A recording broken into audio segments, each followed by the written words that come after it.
오늘 우리에게 주시는 하나님의 말씀은 출애굽기 9장 1절에서 12절 말씀입니다. 여호와께서 모세에게 이르시되 바로에게 들어가서 그에게 이르라. 히브리 사람의 하나님 여호와께서 말씀하시기를 내 백성을 보내라. 그들이 나를 섬길 것이니라.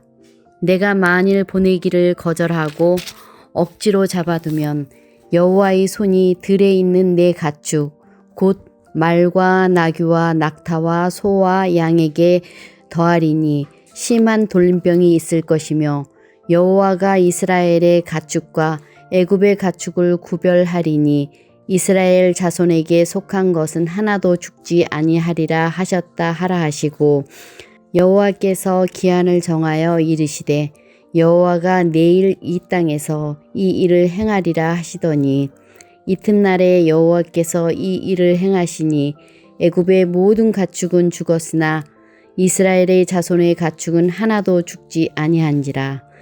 바로가 사람을 보내어 본즉 이스라엘의 가축은 하나도 죽지 아니하였더라. 그러나 바로의 마음이 완강하여 백성을 보내지 아니하니라. 여호와께서 모세와 아론에게 이르시되 너희는 화덕에 제 두 웅큼을 가지고 모세가 바로의 목전에서 하늘을 향해 날리라. 그 재가 애굽 온 땅의 티끌이 되어 애굽 온 땅의 사람과 짐승에게 붙어서 악성 종기가 생기리라.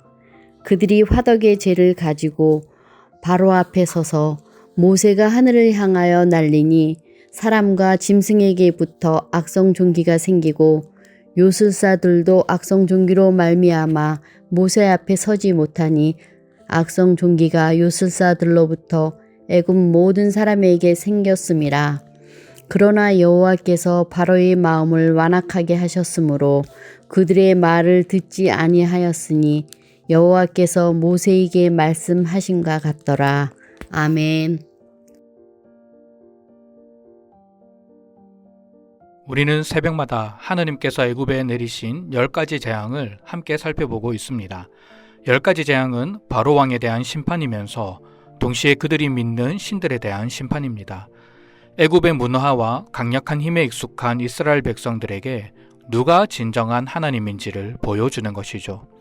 단번에 이루어지지 않는 이 과정은 하나님의 계획과 바로 왕의 완악함 속에 단계별로 이루어집니다. 하나님은 이 과정 속에서 바로 왕과 애굽 신들의 무능함을 드러내시고 이스라엘 백성들은 하나님의 권능과 영광을 경험하게 됩니다. 오늘 우리는 5번째 재앙과 6번째 재앙을 살펴봅니다. 이 재앙을 통해 2가지를 살펴보려고 하는데요. 먼저는 5번째 재앙을 통해 인간이 얼마나 완악한 모습을 가졌는지, 그리고 6번째 재앙을 통해 하나님께서 어떻게 주권적으로 공의와 정의를 이루어 가시는지를 살펴보려고 합니다. 5번째 재앙은 가축의 죽음입니다. 애굽 사람들이 숭배하던 황소의 신 아피스에 대한 하나님의 심판입니다. 오늘날도 그렇지만 그 당시의 가축은 경제에 있어 큰 비중을 차지하는 중요한 재산 목록이었습니다. 수송용으로 사용하기도 하고 경작에 사용하기도 하는 것이죠. 때로는 전쟁용으로 사용하기도 했습니다. 이 5번째 재앙은 애굽의 군사, 경제, 교통에 치명타를 가한 재앙입니다. 특히 이전까지는 사람들이나 짐승들을 일시적으로 괴롭게 한 것이 특징이라면 이번 재앙부터는 본격적으로 죽음의 그림자가 애굽을 덮게 됩니다. 이는 애굽과 바로를 향한 하나님의 진노와 심판이 점점 더 깊어지는 것을 의미하죠. 바로 왕과 애굽 백성이 이런 재앙을 겪는 이유가 무엇일까요? 바로 왕의 오만함과 완악함 때문이었습니다. 하나님께서 모세를 통해 당신의 백성을 보내라고 말씀하셨는데 그의 마음이 완강하여 백성을 보내지 않는 것이죠. 수많은 가축들의 죽음을 보면서도 계속해서 깊어져가는 재앙의 현상들을 보면서도 마음을 돌이키지 않았습니다. 심지어 하나님께서는 고센 땅에 있는 이스라엘 백성들을 구별하여 그들의 가축은 죽지 않았던 것을 보았음에도 불구하고 바로 왕은 마음을 돌이키지 않았습니다. 어쩌면 이런 바로의 모습이 오늘 우리의 모습인지도 모르겠습니다. 하나님께서는 우리의 삶에 예기치 않은 일들을 통해 경고를 주십니다. 그럼에도 불구하고 우리는 마음이 완악하여 하나님의 음성을 듣지 못합니다. 반복되는 경고가 우리의 마음을 더 딱딱하게 만드는 독이 되기도 하는 것이죠. 물론 하나님께서는 이런 우리의 완악함마저도 하나님의 뜻을 이루는 데 사용하십니다. 하나님은 바로의 마음을 완악하게 하셔서 완전한 출애굽을 이루셨고, 대제사장과 종교 지도자들의 마음을 완악하게 하셔서 예수님의 십자가를 통하여 온전한 구원을 이루기도 하셨습니다. 우리에게 필요한 것은 하나님께서 경고하실 때 겸손히 두 손 들고 다시 하나님 앞에 서는 것입니다. 나의 아집으로 인해 나의 모든 것이 무너지고 깨어지고 나서야 비로소 하나님 앞에 서는 것이 아니라 충분히 우리를 경고하실 때에 내가 가진 완악한 모습을 내려놓아야 합니다. 말씀에 비답해 우리를 돌아볼 때 완악한 모습이 우리에게 있다면 모든 것을 내려놓고 십자가의 은혜를 구하며 나아가는 이 아침이 되시기를 바랍니다. 6번째 재앙은 악성종기의 재앙입니다. 이는 애굽 사람들이 질병을 다스리는 신으로 섬기는 세크메트에 대한 심판입니다. 하나님께서 6번째 재앙을 애굽에 내리실 때의 모습이 아주 흥미롭습니다. 10절을 보십시오. 10절을 보시면 모세와 아론이 화덕의 재를 가지고 바로 앞에 섰다라고 기록하고 있습니다. 여기서 화덕이라고 하는 것은 이스라엘 백성들이 국고성을 쌓기 위해 벽돌을 굽던 장소입니다. 백성들의 고통과 눈물 그리고 한숨이 담긴 장소이죠. 하나님께서는 이스라엘 백성들의 고통에 귀를 기울이고 계셨습니다. 그들의 아픔을 보셨고 부르짖음을 듣고 계셨습니다. 그리고 그 화덕을 사용해서 하나님께서 친히 바로에게 보응하십니다.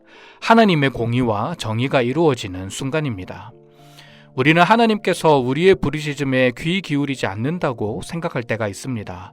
나의 아픔과 눈물을 외면하신다고 느끼는 것이죠. 우리가 하나님께 간구하는 기도의 응답이 지연되는 것처럼 느낍니다.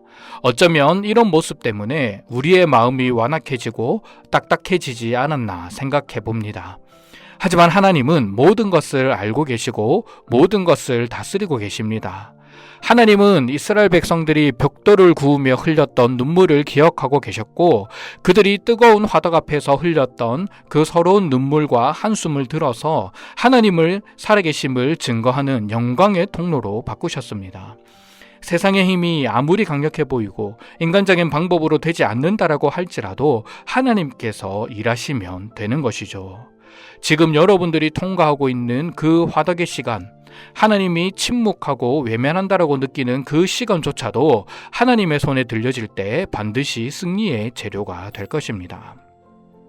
하나님의 일하심은 여기서 그치지 않습니다. 화덕의 티끌이 재가 되어 날아갈 때 사람과 짐승에게부터 악성종기가 생깁니다. 심지어 바로가 의지했던 요술사들에게도 악성종기가 생깁니다. 요술사들은 나름 전문가입니다. 바로가 마음이 완악하게 된 것도 어쩌면 옆에 요술사들이 있었기 때문인지도 모릅니다. 그런 요술사들이 악성종기로 인해 모세 앞에 서지 못합니다. 하나님 없이 인간이 쌓아 올린 기술과 지식들이 얼마나 허망한 것인지를 보여주고 있는 장면입니다. 요술사들과 바로 그리고 질병의 신이었던 세크메트 모두 하나님 앞에 패배하고 있습니다. 하나님은 이들도 당신의 능력 아래 굴복시키심으로 하나님의 권능과 영광을 드러내십니다. 바로의 술사들이 하나님의 주권 앞에서 무너지듯 세상의 모든 전문적인 지식과 수단, 하나님을 반대하며 쌓아올린 인간의 기술과 지식들 또한 하나님의 강한 손 앞에 무력해지는 것입니다. 오늘 우리는 하나님 앞에서 무기력하게 무너져 내린 애굽 술사들의 모습을 보며 우리 자신을 조용히 돌아보게 됩니다. 바로가 그토록 마음을 닫고 끝까지 고집을 피웠던 것은 사실 자신을 안심시키던 세상의 지혜와 그가 쌓아올린 견고한 시스템이 자신을 지켜줄 것이라 믿었기 때문입니다. 우리 역시 익숙한 세상의 방법 뒤에 숨어 하나님의 세밀한 음성을 외면하고 있지는 않는지 우리를 돌아볼 수 있기를 원합니다. 하나님은 우리가 화덕 앞에서 흘렸던 눈물을 잊지 않고 기억하시는 분이십니다. 세상의 지혜는 인생의 근본적인 고통을 고치지 못하지만 우리 하나님은 나의 가장 아픈 삶의 조각조차 영광스러운 구원의 그림으로 바꾸시는 분이십니다. 오늘도 세상은 강력해 보입니다. 때로는 삶의 기반이 흔들리는 불안함을 우리는 경험하기도 합니다. 그러나 우리를 세상과 구별하여 품에 안으시는 하나님은 여전히 신실한 하나님이십니다. 이제 나를 지탱했던 완악한 마음과 붙잡고 있었던 세상의 모든 것들을 주님 손길 앞에 내려놓을 수 있기를 바랍니다. 나의 모든 삶을 다스리시는 하나님의 권능과 위엄을 바라보게 될 것입니다. 우리 가운데 역사하시는 하나님의 주권을 신뢰하며 오늘도 우리를 구별하시는 복음한 풍성함 속에서 머무는 이 하루가 되시기를 주님의 이름으로 간절히 축원합니다.